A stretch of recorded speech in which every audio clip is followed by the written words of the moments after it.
Hello everyone, welcome back to commerce addictions. तो यार आज हम पढ़ने वाले हैं स्टैटिस्टिक्स का चैप्टर 2 कलेक्शन ऑफ डाटा। इससे पिछली वीडियो में हमने चैप्टर फर्स्ट इंट्रोडक्शन पढ़ लिया था। तो चलो स्टार्ट करते हैं। आज हमें कौन कौन से टॉपिक्स पढ़ने हैं। तो मेनली हमें इसमें पढ़ना है कि डाटा कैसे कलेक्ट किया जाता है।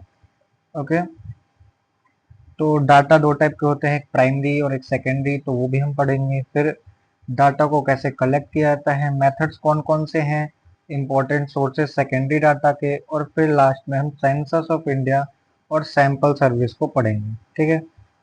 और इस वीडियो में हम कलेक्शन ऑफ डाटा तक पढ़ते हैं, प्राइमरी और सेकेंडरी। नेक्स्ट वीडियो में हम सेंसस और नेशनल सैंपल पढ़ेंगे।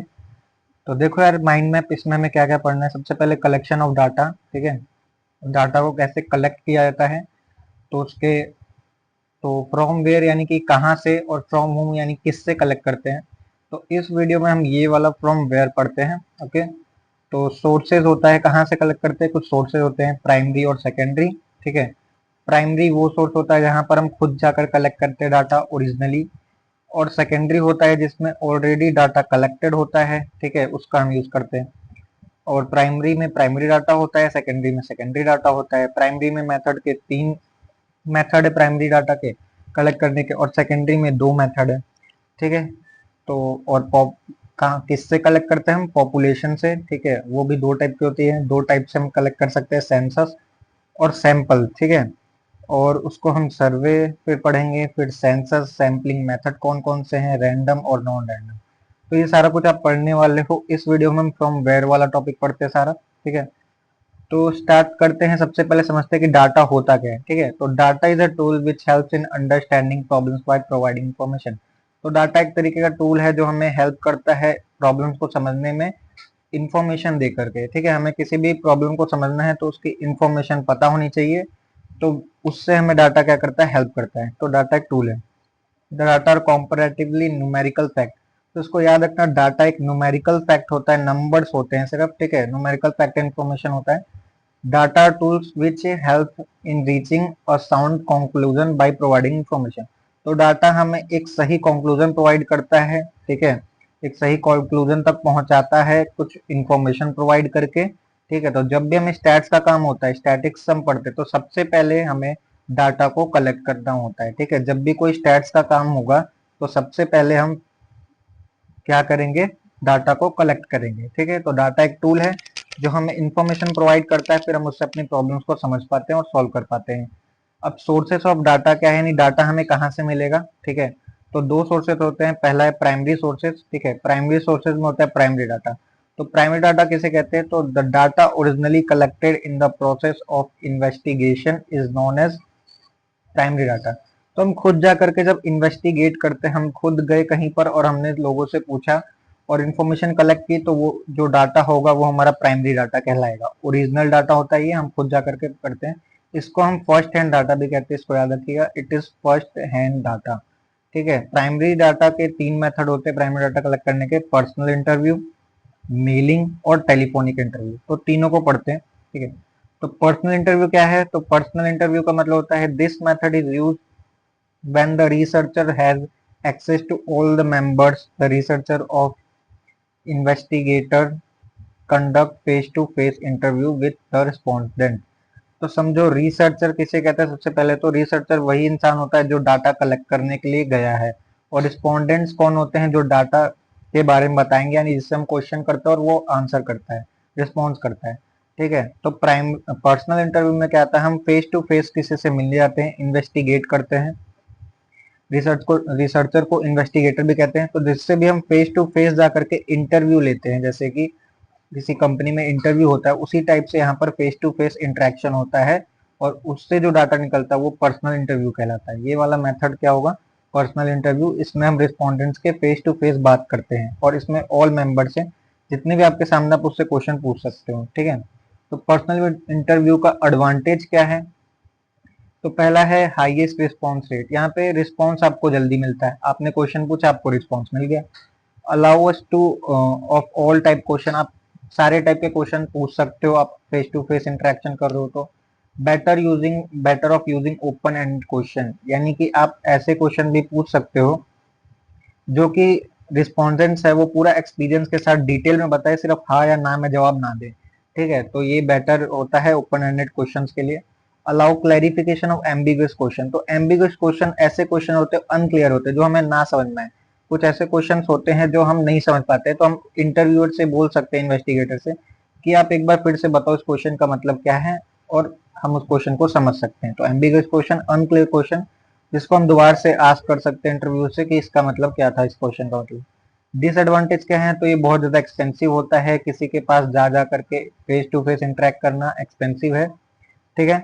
पॉसिबिलिटी ऑफ इन्फ्लुएंसिंग रिस्पॉन्सेज, देखो कुछ इन्वेस्टिगेटर क्या होते हैं, उनकी बॉडी लैंग्वेज टोन बहुत ज्यादा हैवी होता है, जिससे कि रिस्पॉन्डेंट्स को लगने लगता है कि वही सही है जो वो बोल रहा है। तो यहाँ पे हम क्या कर सकते हैं, अपने रिस्पॉन्डेंट्स को इन्फ्लुएंस कर सकते हैं। ठीक है, यानी कि उनका जो भी ओपिनियन है उसको हटा करके हम जो अपना बुलवाना चाहते हैं वो बुलवा सकते हैं। ठीक है, तो इस मोर टाइम टेकिंग, टाइम ज्यादा लगेगा, एक एक करके सबसे क्वेश्चन पूछने जाओगे तो फिर इसमें टाइम टेकिंग होता है। सेकंड था मेलिंग क्वेश्चनर। मेलिंग क्वेश्चनर क्या होता है, सिंपल है, आप क्या करते हो, किसी के बहुत सारे लोगों को आप रिस्पॉन्डेंट्स को क्या करते हो, मेल कर देते हो, है ना। When the data in survey are collected by mail, तो आप मेल कर देते हो, है ना, ईमेल लिखते हो, मेल करते हो। उसमें कुछ क्वेश्चंस पूछते हो, द क्वेश्चनर इज, क्वेश्चनर क्या होता है, वही जो हमारा डाटा कलेक्ट करना चाहता है। ठीक है, questionnaire is send to each individual by mail. ठीक है, मेल के थ्रू आप हर एक इंडिविजुअल को, हर एक इंसान को मेल कर देते हो with request to complete and return it by a given data. और आप उसमें कुछ रिक्वेस्ट डालते हो कि आप उस पर रिस्पॉन्स करें, रिस्पॉन्डेंट्स रिस्पॉन्स करे, उस क्वेश्चन का आंसर करे। तो मेल क्वेश्चन सिंपल है, आप मेल कर देते हो क्वेश्चंस के, और उस क्वेश्चंस का आंसर आपको रिस्पॉन्डेंट्स रिस्पॉन्स करके देते हैं, दोबारा मेल बैक करके। एडवांटेज क्या है, तो जो मेल इंटरव्यूज होते हैं वो लीस्ट एक्सपेंसिव होता है, आप कहीं भी घर बैठे कहीं पर भी हो आप मेल कर सकते हो, इसमें कुछ पैसा नहीं लगता। Only method to reach remote areas, कुछ ऐसे एरियाज जहां पहुंचना मुश्किल है, आसानी से जहां पर नहीं पहुंचा जा सकता है, ये मेल इंटरव्यू ही काम करता है, और कोई मेथड नहीं काम करता, सिर्फ मेल इंटरव्यू ही उस एरिया में चला जा सकता है जहां पर जाना पॉसिबल नहीं है ज्यादा। ठीक है, नो इन्फ्लुएंस ऑन रिस्पॉन्डेंट्स, आप इससे किसी को इन्फ्लुएंस नहीं कर सकते, आप सिर्फ क्वेश्चन दे सकते हो मेल में, है ना, उनका रिस्पॉन्स चेंज नहीं कर सकते, इन्फ्लुएंस नहीं कर सकते। मेंटेन एनोनिमिटी ऑफ रिस्पॉन्डेंट, तो इसमें यार जो रिस्पॉन्डेंट्स होते हैं उनकी पहचान छिपी होती है, उनका नेम, उनका एड्रेस पता सब छिपा होता है, इसमें सिर्फ उनकी इन्फॉर्मेशन बताई जाती है। बेस्ट फॉर सेंसिटिव क्वेश्चन, कुछ ऐसे क्वेश्चन जो कि आप रिस्पॉन्डेंट से डायरेक्ट नहीं पूछ सकते हो, जैसे कि उनकी इनकम के बारे में, हेल्थ के बारे में, तो ये रिस्पॉन्डेंट्स हेजिटेट करता है फेस टू फेस इंटरेक्ट करने में, तो इसमें हम ये क्वेश्चन पूछ सकते हैं। ठीक है, डिसएडवांटेज क्या है, इसको इलिटरेट नहीं कर सकते हैं आप, जो भी पढ़े लिखे हैं वही मेल कर सकते हैं, क्वेश्चन अच्छे से पूछ सकते हैं। लॉन्ग रिस्पॉन्स टाइम, इसमें रिस्पॉन्स टाइम लॉन्ग हो सकता है ना, जब तक रिस्पॉन्डेंट्स के पास वो डाटा ना गया हो तब तक हमें रिस्पॉन्स नहीं मिलेगा। ठीक है, जब तक उसने देखा ना हो, रिस्पॉन्स ना किया हो। ठीक है, does not allow explanation of ambiguous question, अब कुछ ऐसे अनक्लियर क्वेश्चन होंगे जो कि आपको ना समझ में आए, ऐसा हो सकता है मेल में, तो उसका आपको क्लैरिटी नहीं मिलेगा, आप फिर ये पूछ नहीं सकते हो कि इसका, इस क्वेश्चन का क्या मतलब है।